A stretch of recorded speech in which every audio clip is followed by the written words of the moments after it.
Pigeon P, chickpea अपना complete हो गया था। चिकपी के बाद अपना नेक्स्ट सबसे ज़्यादा इंपॉर्टेंट जो पल्सेस में आती है वो है अपनी पिजन पी।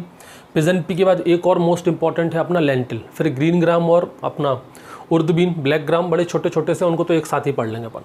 ये देख रहे हो यहाँ पर आप, ये है आपका चिकपी, देखो कितना बड़ा पौधा है, काफ़ी बड़े हो जाते हैं, काफ़ी हार्डी पौधे होते हैं, इनके तने काफ़ी मजबूत हो जाते हैं, इसलिए कई बार इनको तो एज अ बॉर्डर क्रॉप में भी यूज़ कर लेते हैं, फेंसिंग के पर्पज़ से भी यूज़ कर लेते हैं इन प्लांट्स को अपन।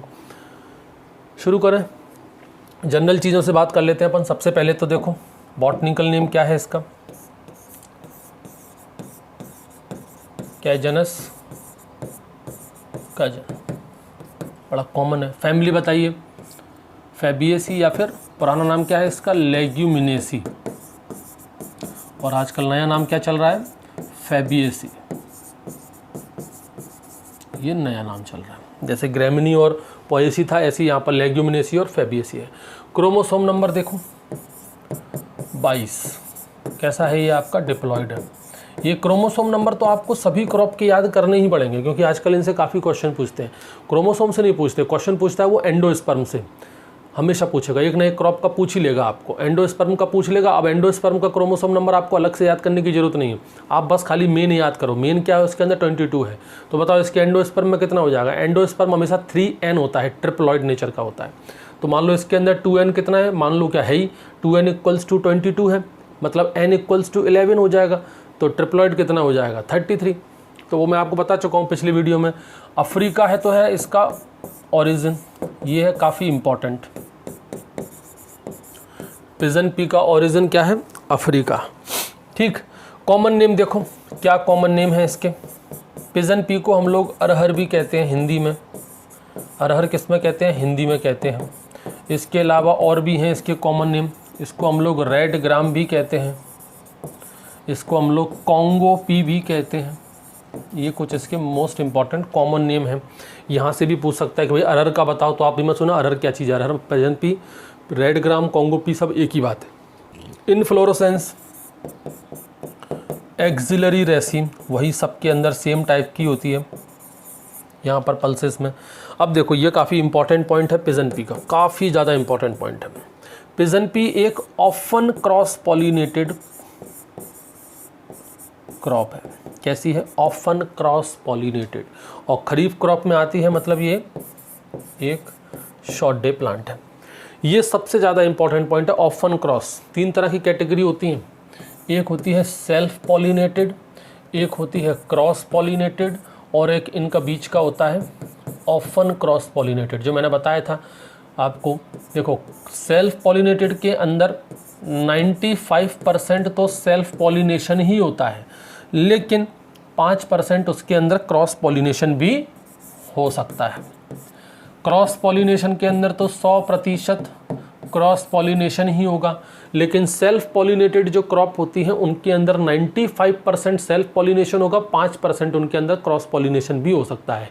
तो ऐसे केसेस में तो उसको सेल्फ पॉलिनेशन ही कहा जाता है।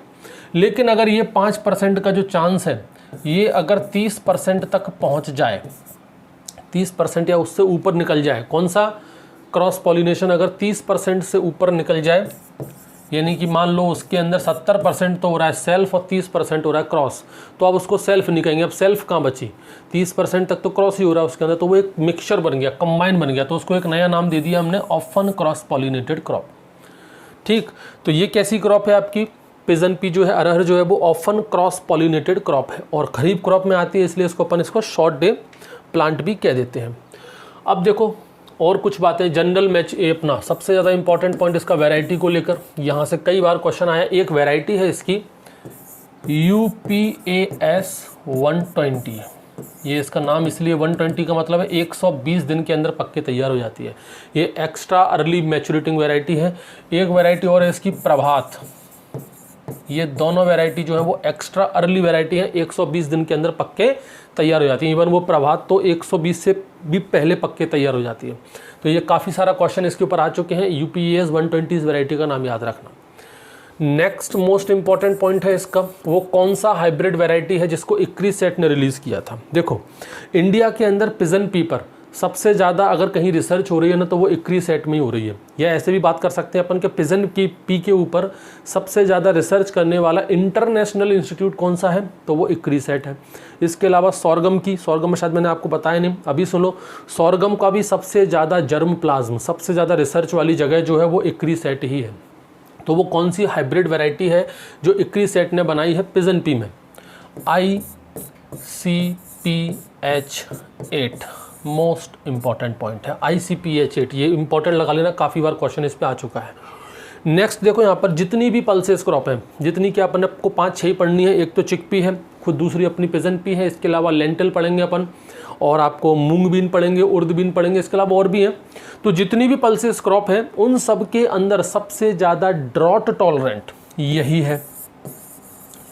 कौन सी है जी? Drought tolerant. जैसे हमने सीरियल्स क्रॉप में बात की थी, सबसे ज़्यादा ड्रॉट टॉलरेंट कौन सी थी? बाजरा। ऐसे ही यहाँ पर सबसे ज़्यादा ड्रॉट टॉलरेंट कौन सी है? आपका पिजन पी पल्सेस के अंदर। एक विल्ट रेजिस्टेंट वैरायटी वो है मुक्ता। देखो पिजन पी और चिकपी, इन दोनों के अंदर दो बहुत कॉमन डिसीज़ हैं और सबसे मेजर डिसीज़ वही है, और वो डिसीज़ का नाम है विल्ट। चने के अंदर भी सबसे ज़्यादा लगती है और अरहर के अंदर भी सबसे ज़्यादा लगती है। फ्यूजेरियम नाम का फंगस है जो इस बीमारी को करता है। तो एक रेजिस्टेंट वैरायटी पे पूछ लेते हैं कि विल्ट रेजिस्टेंट वैरायटी कौन सी है पिजन पी की, तो वो है मुक्ता। आपका प्रोटीन कंटेंट, ये तो आपको हर एक का याद रखना है, क्योंकि पल्सेस को अपन उगाते ही किसके लिए हैं? प्रोटीन के लिए उगाते हैं, तो प्रोटीन परसेंट तो याद होना चाहिए।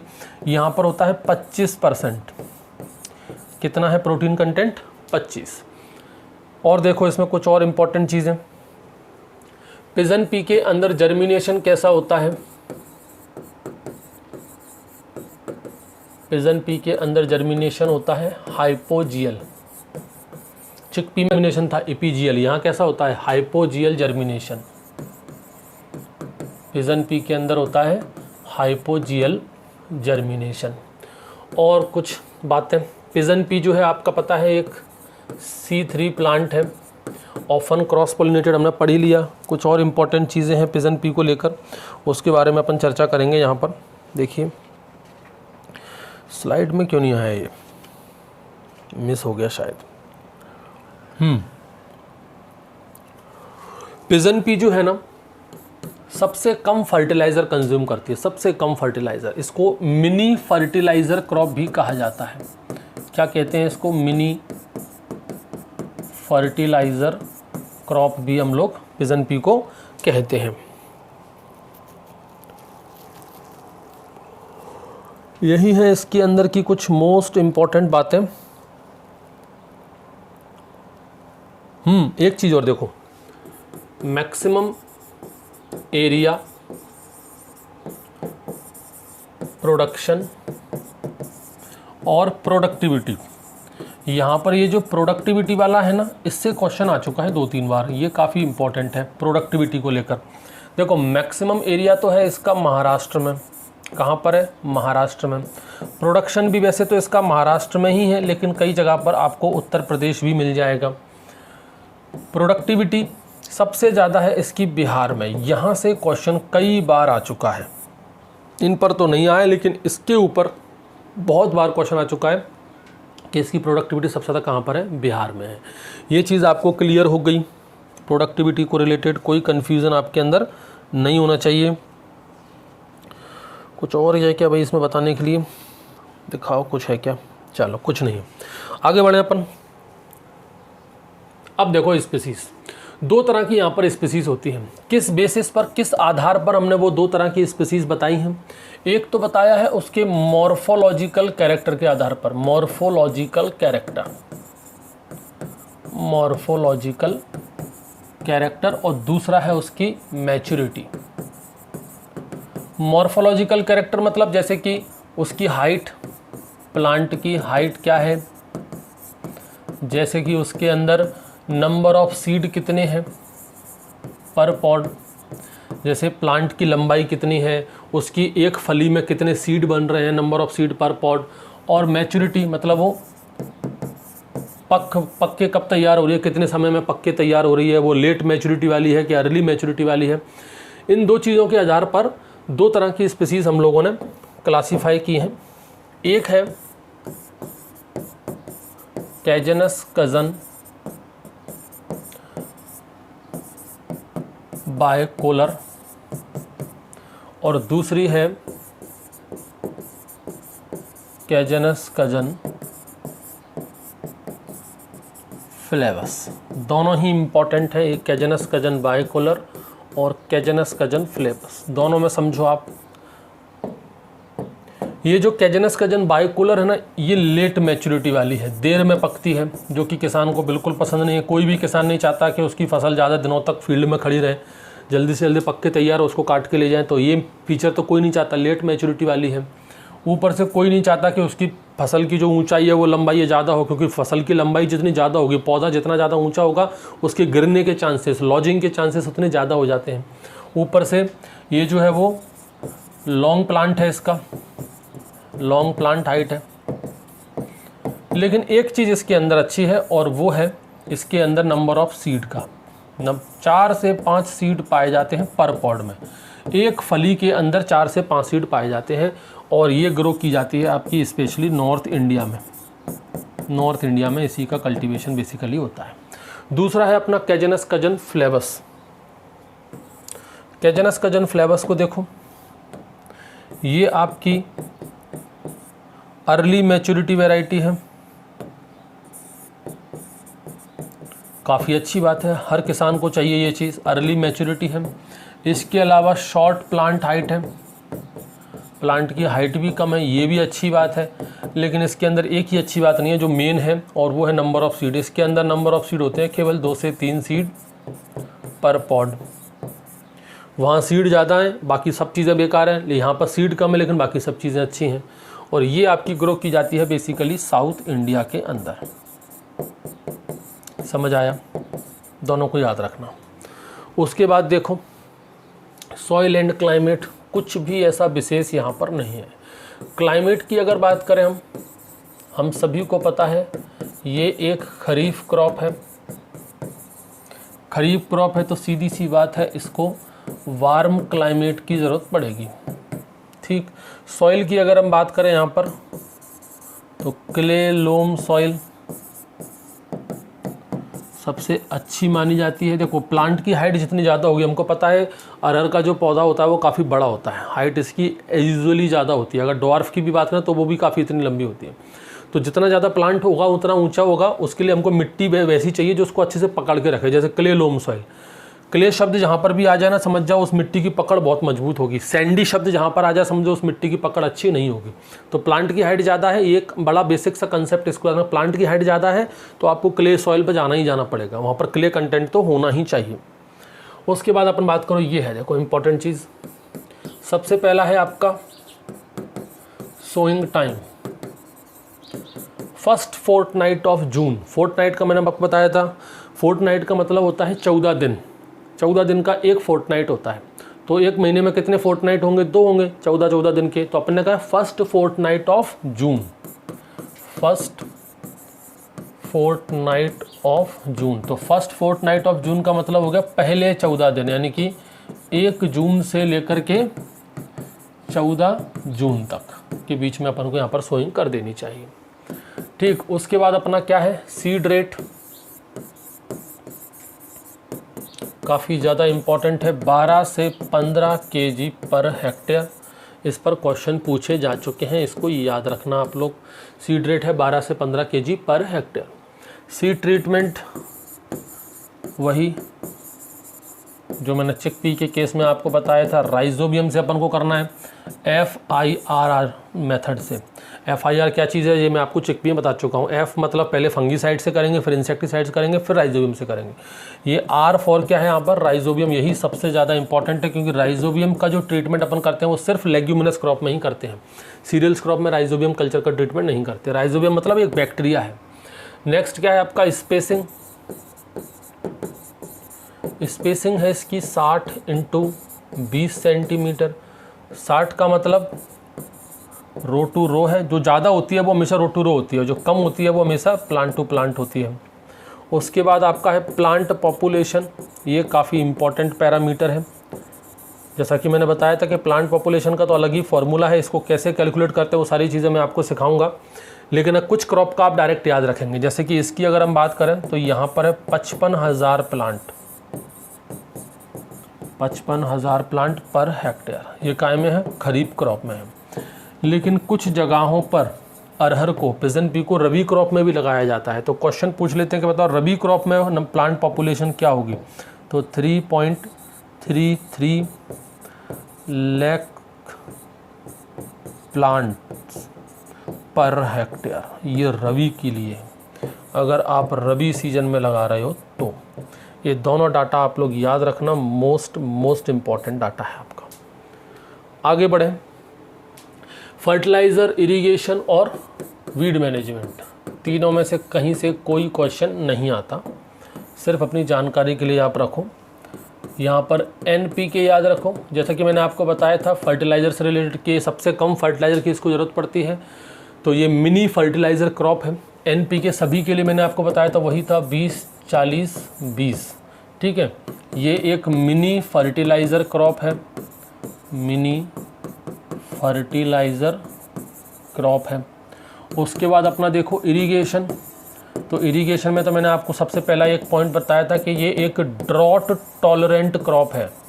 कैसी है, ड्रॉट टॉलरेंट क्रॉप, और सबसे ज़्यादा ड्रॉट टॉलरेंट क्रॉप है पल्सेस में।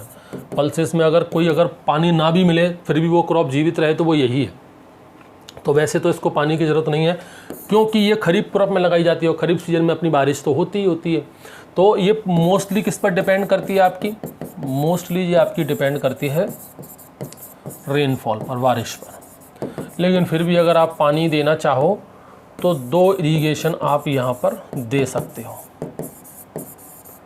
2 इरिगेशन आप यहाँ पर दे सकते हो, वो भी कब, रिप्रोडक्टिव स्टेज के टाइम पर। वैसे तो ज़रूरत ही नहीं है, लेकिन अगर आप देना चाहो, आपके पास पानी की व्यवस्था है, तो रिप्रोडक्टिव स्टेज के दौरान आप इरिगेशन यहाँ पर दे सकते हो। उसके बाद देखिए वीड मैनेजमेंट,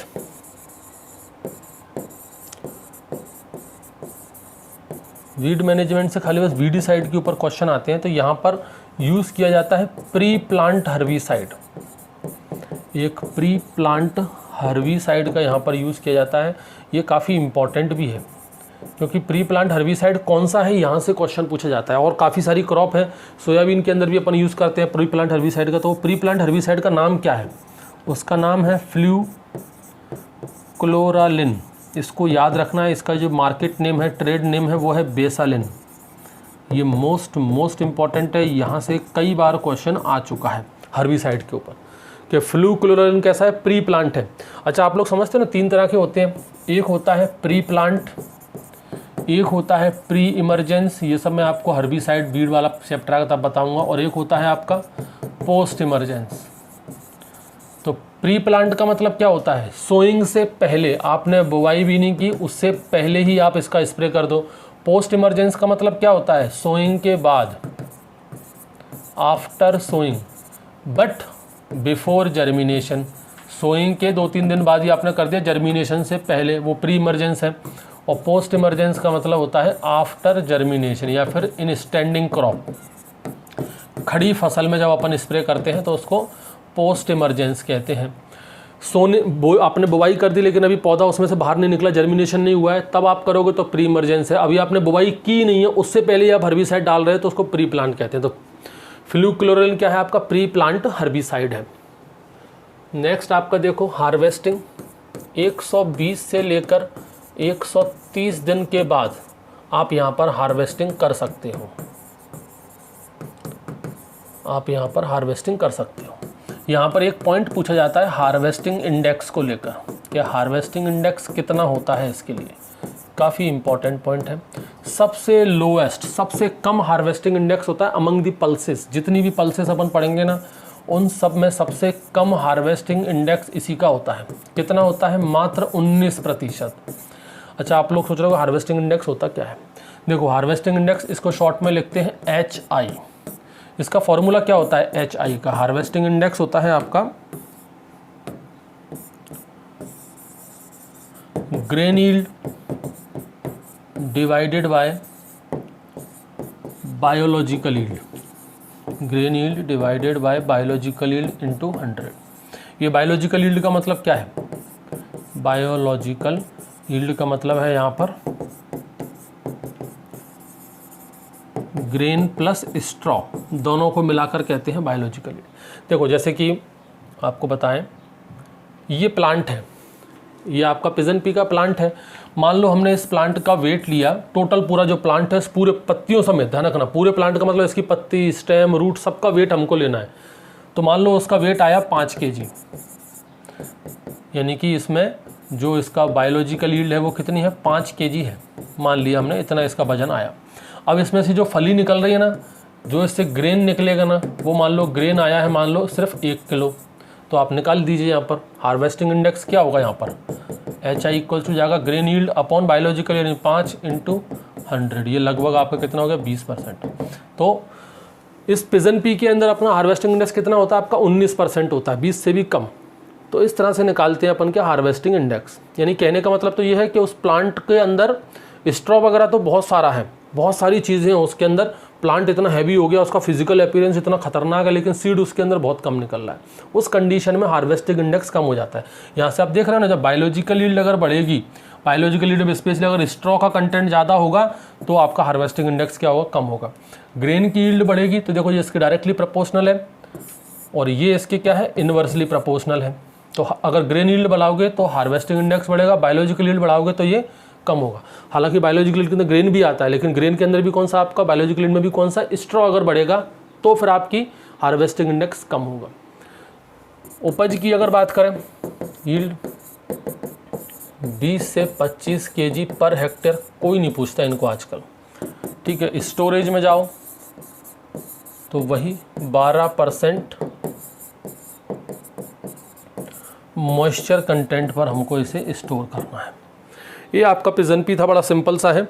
इनके अंदर बेसिक चीज़ें आपको याद करनी है। देखो जितनी भी क्रॉप में करा रहा हूँ ना, उन क्रॉप में जैसे कि आपका यील्ड हो गया, आपका हार्वेस्टिंग कैसे करते हैं, क्या करते हैं, लैंड प्रिपरेशन, कुछ इंपॉर्टेंट क्रॉप्स का वो मैंने बता देता हूँ, और बाकी के मैं साथ साथ बताते चल रहा हूँ आपको पढ़ना किन चीज़ों पर है, आपको फोकस कहाँ करना है। आपका मेन मकसद, आपका जो मेन मोटो है ना, वो होना चाहिए सिलेक्शन लेना। आपको ऐसा नहीं कि भरना है सर ये भी बताओ, इतने मोटे मोटे आपको नोट्स नहीं बनाने, आपको स्मार्ट स्टडी करनी है, कैसे भी करके अपना सिलेक्शन लेना है, स्मार्टनेस दिखानी है, स्मार्ट तरीके से पढ़ना है। तो यहाँ पर मैंने आपको देखता हूँ इसके जो नोट्स होंगे ना, वो आपको और डिटेल में मिलेंगे, तो ज़रूरी नहीं आपको पूरे नोट्स पढ़ने हैं। जैसे भी बच्चे का फ़ोन आया था, सर मैं नोट्स तो बहुत ज़्यादा है, मैं लिख के परेशान हो गया। तो बच्चे आपको पूरे नोट्स नहीं पढ़ने, आपको पढ़ने का तरीका मैं आपको बताता हूँ।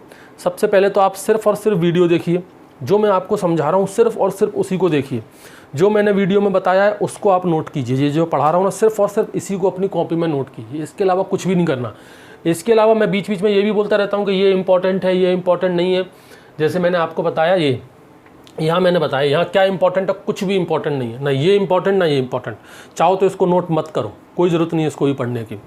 जैसे मैंने आपको लास्ट वाले पेज में बताया, ये देखो यहाँ पर ये यील्ड, कहीं कोई क्वेश्चन नहीं आते इनसे, अब मत करो नोट, भले लिखना हो तो लिख लो, लेकिन याद मत करना है इसको। तो पहले सिर्फ इस पर फोकस करो, जब ये पूरी तरह से याद हो जाए ना, तब उस PDF को ओपन करो।